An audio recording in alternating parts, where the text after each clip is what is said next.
What up?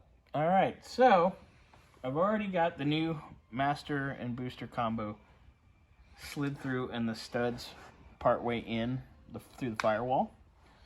I do want to hook up, or at least get the push rod on the brake pedal. I need to put that wave lock on there first because that goes on the inside. Oh, yeah. I've done those before. Yep, and then this goes on the outside and the pin holds it. So I'm going to get these in first just because I have the wiggle room right now. So I'm going to do that. And then we'll put our nuts on. And then we shall put our kick panel back in.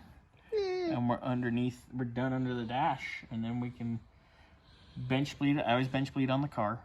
It's a lot easier. It's so much easier. Bench bleed on the car. And then it'll go on the lift and we can see how much we can get done bleeding it today. We shall see.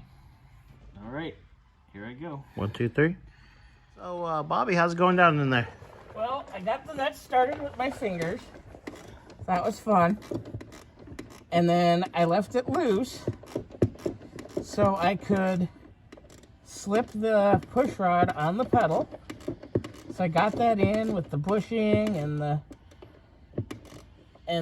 pin and all that. Mm-hmm. Then I ran the nuts down with my fingers as much as I could. And now I'm just tightening them down with the ratchet. Sounds good. It wasn't as hard as taking it out, but it definitely is not fun. You know what I mean? Yes, sir. But I'm getting it. Ow!